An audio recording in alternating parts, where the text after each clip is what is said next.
जी नाजरीन, डिस्कशन हो रही है फेशियल हेयर के ऊपर। डॉक्टर खावर नज़ीर हमारे साथ बैठे हैं, बता रहे हैं कि laser how does what is the mechanism. पहला फेज़ आपने क्या बताया था? Anagen phase. एनाजन फेज़, हाँ जी, तो बेसिकली एक पहले सेशन में यही ट्रीट होता है, क्योंकि जो मेलानिन है वो ऊपर से लेकर शेफ्ट से लेकर नीचे हेयर फॉलिकल तक होती है। मेलानिन वो पिगमेंट है जो कि हेयर के अंदर है, जो हेयर के अंदर काली आता उसको है। रंगत या ब्राउन रंगत दे रहा है। बिल्कुल सही। ठीक है। मेलानिन वही पिगमेंट है जो हमारी स्किन को भी कलर देता है, हमारे बालों में भी होता है और हमारी आई के अंदर भी होता है। बिल्कुल ठीक। तो ये वो पिगमेंट है। फेज़ 2। Phase two. हाँ, और फेज टू यूजुअली ट्रीट नहीं होती और फेज थ्री भी ट्रीट नहीं होती, जैसे कैटाजन फेज 2 है और टीलोजन फेज 3 है, क्योंकि ये हेयर फॉलिकल को टच नहीं कर रही होती। तो लेजर हेयर को तो जला देती है, शेफ्ट को तो जला देती है, लेकिन फॉलिकल को कुछ नहीं कहती। हाँ। तो इसलिए वो ट्रीट नहीं होती। हाँ। इसलिए हम एडवाइस करते हैं कि आप सेकंड सेशन भी लें, थर्ड भी लें। रिकमेंडेड 4 to 6 सेशंस हैं।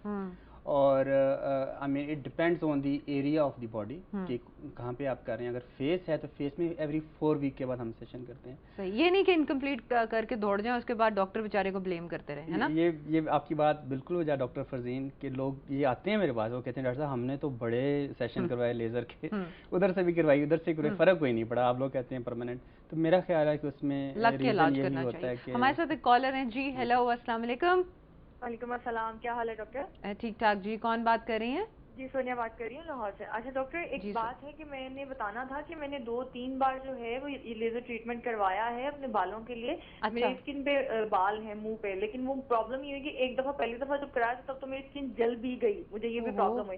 उसके बाद जी उन्होंने कहा कि दोबारा वो फिर से ट्रीटमेंट होगा तो फिर ये ठीक हो जाएगा, लेकिन उससे फर्क तो पड़ गया, लेकिन मुंह पे निशान भी पड़ गया, लेकिन बालों का कोई खासा मुझे फर्क नहीं पड़ा। लेकिन वो फिर मुझे प्रॉब्लम जो है वो उसी तरह फेस करनी भी पड़ी है। मतलब मैंने इतने पैसे भी लगाए लेकिन मुझे उसका कोई फायदा नहीं है। हाँ जाहिर, और स्किन का जल जाना, फेशियल हेयर का वो फेशियल फेस का इतना ज़्यादा उसकी स्कारिंग मेरे ख्याल में डेट्रीमेंटल होती है mentally. I can understand. Doctor साहब आपको इनसे सवाल पूछना चाहें?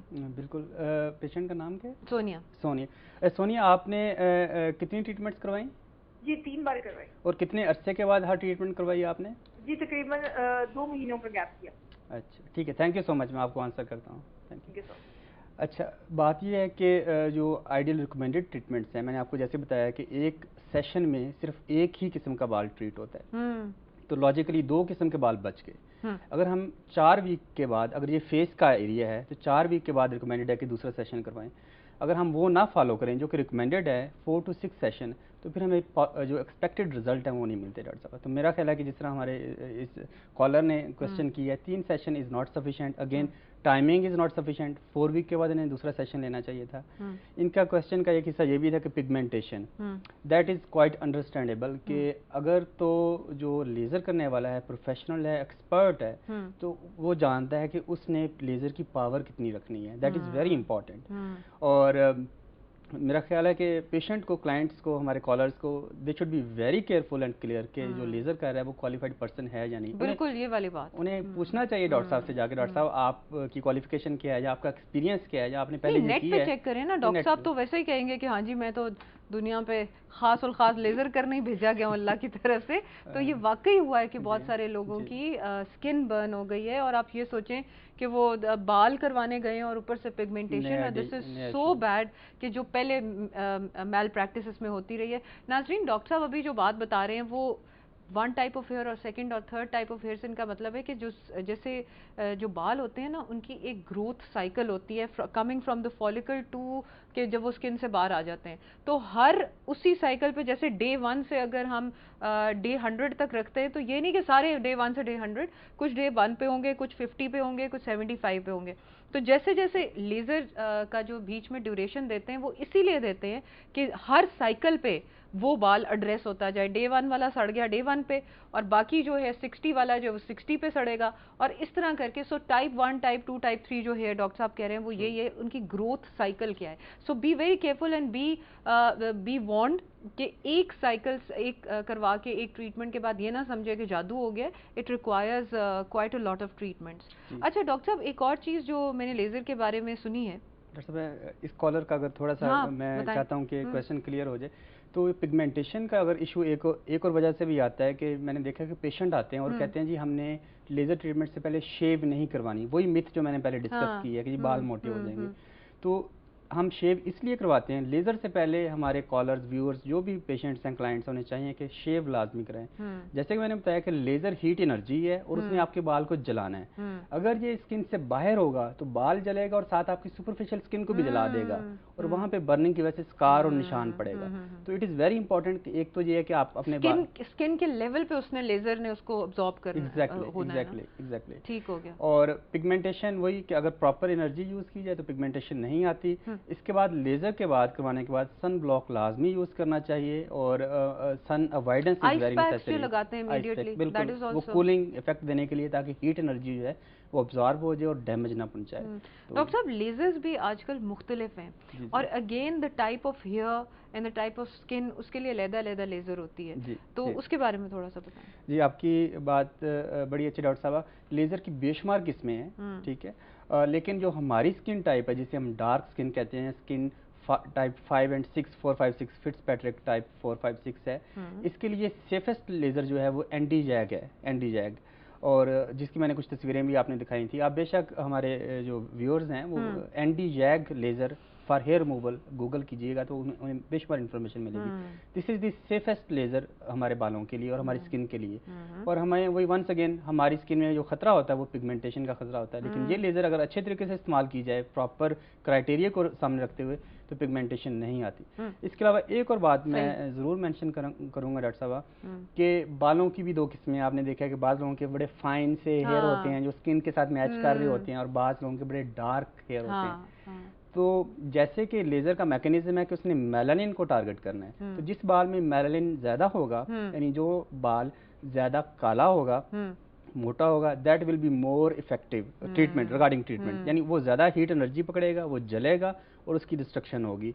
तो जितना काला बाल होगा, जितना मोटा होगा, उसका रिस्पॉन्स अच्छा होगा। सही, ये बात आपने बिल्कुल ठीक की, क्योंकि कई खवातीन जब ये चिन के लिए लेज़र करा रही होती हैं तो डॉक्टर को कह रही होती हैं, हालांकि उनके बाल यहाँ बहुत हल्के होते हैं अपर लिप पे, तो वो कहती हैं वो भी कर दें, हालांकि उसका कोई फ़ायदा नहीं अनटिल एंड अनलेस वहाँ पे मतलब वाकई मोटे वाले बाल हों। हमारे साथ एक कॉलर है। जी हेलो, अस्सलाम वालेकुम। जी अस्सलाम वालेकुम। जी वालेकुम सलाम, कौन बात कर रहे हैं? कासिम बात कर रहा हूँ। जी कासिम, आपका क्या क्वेश्चन है? मैं ये पूछना चाहता हूँ कि मैं जब भी शेव करूँ, चाहे वो क्रीम इंपोर्टेड हो, जितनी मर्जी अच्छी हो, मुझे शेव करने के बाद स्किन पे अजीब तरह की जो है ना वो एलर्जी सी खारिश सी शुरू हो जाती है। अच्छा, और वो बम्प्स भी बन जाते हैं, वो जो शेविंग बम्प्स कह रहे थे डॉक्टर साहब? जी जी जी जी। अच्छा ठीक है, तो डॉक्टर साहब बताएं अब इनका मसला। थैंक यू सो मच, आपने क्वेश्चन किया। अच्छा, मेरा ख्याल है कि आप इम्पोर्टेड क्रीमें भी आपने यूज़ की आफ्टर शेव के तौर पे बेशुमार, तो इम्पोर्टेड क्रीमों का या प्रोडक्ट्स का कसूर नहीं लग रहा। अनफॉर्चुनेटली शायद आपकी स्किन थोड़ी सी सेंसिटिव है।